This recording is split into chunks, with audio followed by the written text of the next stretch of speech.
Samuel Kindara ng Taguig. Upline mentors ko is Miss Monica Ruiz. So, dati, kinukulit ako ni Miss Monica sa school kasi yung anak kasi niya, tapos yung anak ko mag-classmate sa Kibner. So yun, sabi niya kasi, nakwento ko kasi yung kalagayan ng asawa ko na so marami siyang symptoms na hindi namin malaman kung ano yung sakit niya. So hanggang sa dumating yung time na may na-refer sa amin na doctors dun sa online, nalaman na mayroon siyang MG, myasthenia gravis. So yung sa nerves po niya yung problema. So pinapahina po yung mga nerves niya na naging dahilan po na hindi na niya kayang maghatid ng mga anak namin hanggang sa nahirapan na po kaming magtulungan dahil sa tatlo nga po yung anak namin nag-aaral. So ipakita ko lang po sa kayo yung picture nung before na hindi pa siya nagtitake ng barley after ngayon po. So naiiyak po kasi nakita ko po yung improvement sa kanya. Baka makita nyo rin po. Hindi lang ba? So, bali, dati product lang po ang gusto ko talaga din sa, sa using ng asawa ko dun sa kanyang sakit. So, nakita ko rin po kasi yung ganda ng business, kaya po, ngayon, mag-upgrade po ko copper to silver po. Wow! Wait lang po, hanapin ko lang at tinatawag na. Sila po mentor sa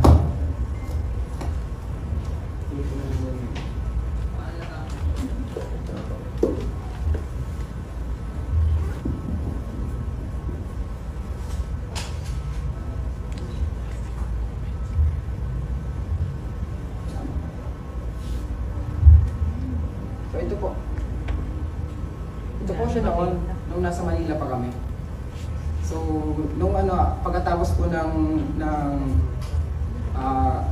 schooling nila last year, bago ko sila transfer sa Pangasinan, ito po yung itsura niya. So, bali continuous po nagpaggamit ng barley at so maganda rin naman po yung sa province, kaya ito na po siya ngayon. Kaka-take 3 days po, kakauwi ko lang po kasi ng Pangasinan. Wow! Laki ng ginanda. So kaya nakaka-relate po ako sa mga testimony kanina na halos naiyak na rin ako kasi ginamit po ni Lord yung product na to at si Miss Monica para ma-share sa akin yung product. So kung nalaman ko na rin po sana na maaga kasi si nanay po kasi is namatay din po sa cancer, stage 3 na rin po, breast cancer. At hindi ko nakilala ng maaga yung product natin. So iba yung napatik namin sa kanila, so naging huli na po pero nagpapasalamat pa rin ako ngayon kasi nagamit rin po ni God ngayon yung product natin na barley para po makatulong sa aking family, sa akin din po. At yung tatay ko rin pala po diabetic. So sa sahod ko po na minimum medyo mahirap po talaga i-provide itong na to, kaya nagka-utang kahit ano paano. Ngayon medyo nakaka-recover po kasi may mga seller na rin po tayo at direct po na sumusuporta sa atin. Dahil nakikita po nila yung ganda ng product. Hindi na rin po kasi mahirap mag-promote ngayon. Gawa ng marami tayong ambassadors na kilala na. At salamat din po sa support ng aking team Victorious Builders, Mentor Mark, at sa lahat po ng kasama po namin sa amin. Maraming salamat po. To God be the Lord. Napunta po ako dito sa barley. Unang-una, hindi lang po sa aking kalusugan, kundi kalusugan din po ng asawa ko. Stomach cancer po siya. Na-opera noong February, March, nag-order na kami. Way back nung bago siya ma-opera, naka-order na po ako kay Angel Mentor ko para in season. At tapos po, nung ma-opera siya, napanood namin yung kay Miss Mariton Fernandez, yung ating barley queen. Siya po ay gumaling at nakita namin na lumakas yung katawan at now is cancer survivor. Ang asawa ko po ay stomach cancer at stage 2 rin po, carcinoma. At siya po ay wala po akong ginawa kundi painumin lang siya ng barley na nabili ko kay Mentor para. Pagkatapos po, nakita ko yung side po ng opportunity na mahilig din naman po akong mag-alok sa mga kamag-anakan ko, sa mga batchmate ko, sa mga kaibigan ko. Kaya po ginawa ko siyang opportunity. Nakita ko po na maganda po yung product natin kasi effective po siya sa asawa ko ngayon. After February, March, April, May, June. Ngayon po, malakas na siya at siya po ay namamalengke, nakakatulong na sa akin. Siya po ay bumibili na ng mga grocery. Siya po ay talagang lumakas po sa ating amazing Barbie. Good morning po sa lahat. Ako po si Gemma Tinasa ng Mandaluyong. Napunta po ako dito sa Barley. Unang-una, hindi lang po sa aking kalusugan, kundi kalusugan din po ng asawa ko. Stomach cancer po siya. Na-opera noong February, March, nag-order na kami. Way back nung bago mo siya ma-opera, naka-order na po ako kay Angel Mentor ko para in season. At tapos po, nung ma-opera siya, napanood namin yung kay Miss Maritoni Fernandez, yung ating Barley Queen. Siya po ay gumaling at nakita namin na lumakas yung katawan at now is cancer survivor. Ang asawa ko po ay stomach cancer at stage 2 rin po, carcinoma. At siya po ay wala po akong ginawa kundi painumin lang siya ng barley na nabili ko kay Mentor para. Pagkatapos po, nakita ko yung side po ng opportunity na mahilig din naman po akong mag-alok sa mga kamag-anakan ko, sa mga batchmate ko, sa mga kaibigan ko. Kaya po ginawa ko siyang opportunity. Nakita ko po na maganda po yung product natin kasi effective po siya sa asawa ko ngayon. After February, March, April, May, June. Ngayon po, malakas na siya at siya po ay namamalengke, nakakatulong na sa akin. Siya po ay bumibili na ng mga grocery. Siya po ay talagang lumakas po sa ating amazing Barbie.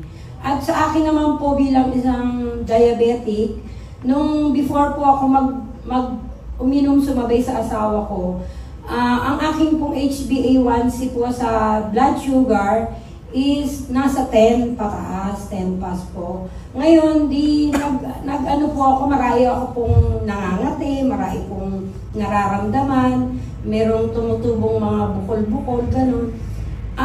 Nung nag-decide po ako na inumin din siya, nawala po lahat yun, tsaka bigla pong lumakas yung katawan ko, nagawa ko na rin po lahat ng dapat kong gawin para sa asawa ko. Tsaka po, nabigyan po ako ng opportunity. Ang ginawa ko po, isinare ko, in-invite ko yung mga tao na alam ko may health concern. At hindi lang po dito sa Pilipinas, pati sa ibang bansa, nag-alok din po ako, may napamember din po ako, California at Las Vegas. Lahat po sila ini-enjoy po ngayon inumin yung barley at palagi pong nagre-repurchase po sila at gagawin din po ang business. Ngayon po na nagpapasalamat po ako sa Panginoon na ako po ay nabiyayaan at napunta po ako rito. Lahat ng family ko po, pinapamember ko para po lahat sila maging maganda ang katawan, ang kalusugan. Yun lang po. Thank you. Tita, may papakausap ako sa'yo na ito, tao na to, negative to, ganyan ano. Tapos pinakausap sa akin si Mentor Joss. So, doon ako na siyempre, di ba, iisip ko, kung gagamitin ko to, at kaya naman palang dagdagan yung, magkaroon ako ng extra income para may pambili ako dito na pwede kong maging maintenance, no? So, yun, napapayag niya ako doon sa gold. Sabi ko, hanggang dyan na lang talaga ako. So, yung dala kong pera, 24,000, dineposit ko sa kanya, binigyan niya ako ng package sa 24. Kinabukasan, dineposit ko yung kulang. So, 20,000, kulang pa ako ng 800 pesos. Friends, kulang! 800! Ay, akala ko 20,000, 44,000 lang. Di ba lang sa isip ko yung 800. So, yun, sabi ko, sige, dyan na lang, sabi ko ganyan, So, natutuwa naman ako dahil, inumpisahan ko siyang gamitin, no. So, unti-unti, nagtitest ako ng sugar ko everyday. Nagtitest ako ng sugar, kasi before yung sugar ko, 280. So yung 280 na sugar, mataas yun, di ba? Nandiyan yung nararanasan ko na bigla na lang akong parang magkukulaps ako dahil naninilim yung paningin ko na parang yung sikmura ko parang hinahalukay na hindi ko maintindihan. So upo ako sa hagdan, kasi hindi ko alam kung ano nangyayari sa akin. Yung pala sobrang taas na nga, 280. So nung nag-start ako inom nito, so doon ko nakita na unti-unti bumababa yung blood pressure ko bumababa siya. Tapos yung sugar ko nga ganun, hanggang sa naging 89, 90. So di ba nakakatuwa na sabi ko, talagang amazing siya. Amazing siya. So wala na akong maintenance ngayon talaga, as in wala. So nakakatuwa, no? Kaya nung in-invite ko siya, siguro mga ilang weeks na ako na nakapag-join dito bago ko siya tinawagan. Kasi ang nasa isip ko, testing ko muna sa sarili ko. Kasi paano ko i-share? Diba? Paano ko i-share yung products na maganda kung hindi ko nasubukan? So hanggang sa yung mister ko nga, sabi ko, gusto mo? Sabi ko, gano'n, Kasi sabi niya, pag gumigising ako sa umaga, hindi ko mapakagad yung pa ako. Kasi masakit daw. Sabi ko, gusto mo? Sabi ko, gano'n. So sabi niya, sabi niya ganyan. So everyday, pag-gising ko, tinitimplahan ko na siya. Tapos timpla na rin ako. Yun, wala na ako narinig na reklamo na na tawag dito, na masakit yung paa niya. Ang reklamo niya na lang sa akin ngayon, lagi akong wala sa bahay. So yun, kaya nakakatawa din, alam mo, kahit sabihin mong mayroon talaga minsan negative, di ba? Negative. Mayroong mga negative na sa paligid mo, di ba? Pero ako, niisip ko, bakit ko sila pakikinggan, di ba? Bakit ko sila pakikinggan? Hindi naman sila magbibigay sa akin ng pangangailangan ko di ba? So, ang sa akin lang, tuloy lang talaga. Tsaka pag nakakakita ako ng mayroong karamdaman, iniiwan ko rin yung products talaga na i-test nila sa sarili nila. So, alam ko na pag nag-repurchase, alam ko na okay na. So, yun. Kaya tuloy-tuloy lang tayo. At natutuwa naman ako, Mentor Jet, thank you sa pangungulit mo sa yun, diba? Yun yung sinasabi, yung thank you, hindi mo kayang bayaran ng pera yun Diba? Tapos atuwa lang kasi ang kulit niya talaga. Ang kulit, oo. Pero nakakatuwa yung pangungulit niya kasi napapunta ako sa, diba, sa mabuting products. Kasi kung hindi, baka kung saan lang din ako na, syempre diba, alam mo naman Pinoy, mahilig sa mura. Hanggang sa mapapamura ka na. Ayun, yun lang. Amazing morning!